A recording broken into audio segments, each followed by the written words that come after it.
राम भजो भक्तों, कैसे हैं आप।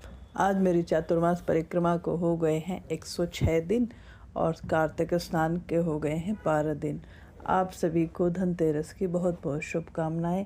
और आज मैं आपको छोटी दीपावली, जिसे रूप चतुर्दशी भी कहते हैं, नरक चतुर्दशी भी कहते हैं, उसके बारे में बता रही हूँ और एक छोटी सी कथा भी सुना रही हूँ।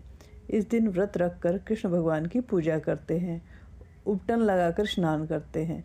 दीपावली की सफाई के कारण चढ़ा हुआ सारा मैल उपटन से साफ होकर रूप निखर आता है। यूं भी कई दिनों से साफ सफाई, लिपाई पुताई के कारण समय न मिलने से सौंदर्य की ओर से ध्यान ही नहीं हट जाता है।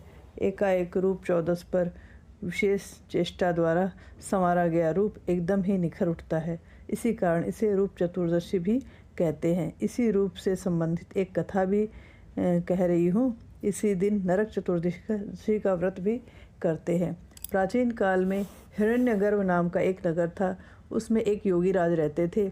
एक दिन उन्होंने सोचा, क्यों न मैं अपने मन को एकाग्र करके भगवान में लीन हो जाऊं। अतः उन्होंने समाधि लगा ली। अभी उन्हें समाधि लगाए हुए कुछ ही समय व्यतीत हुआ था कि उनके शरीर में कीड़े पड़ गए। बालों में भी कीड़े पड़ गए, आँखों की पलकों भौहों में लीखें जुएँ पड़ गईं। इससे योगी राज की समाधि जल्दी ही टूट गई। योगी राज अपनी काया की दुर्दशा देखकर बहुत दुखी हुए। तभी वहाँ नारद जी वीणा और खरताल बजाते हुए आ गए। योगी राज ने नारद जी से पूछा, हे भगवान, मैं तो प्रभु चिंतन में लीन हो जाना चाहता था, किंतु मेरे शरीर की दुर्दशा हो गई है।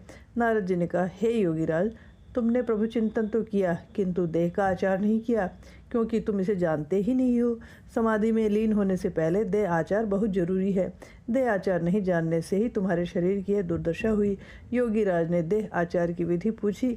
तब नारद जी ने कहा, अब उसका कोई लाभ नहीं है। अब तो आप रूप चतुर्दशी को सूर्योदय से पूर्व उठकर शरीर पर तेल मलकर अपामार्ग या चिचड़ी का पौधा जल में डालकर स्नान करें, व्रत रखें और श्री कृष्ण भगवान की विधि विधान से पूजा करें, तो आपका शरीर स्वस्थ और रूपवान हो जाएगा। योगी राज ने ऐसा ही किया, जिससे वे स्वस्थ और रूपवान हो गए। हे श्री कृष्ण भगवान, आपने जैसे योगी राज को स्वस्थ और रूपवान बनाया, वैसा सबको बनाना।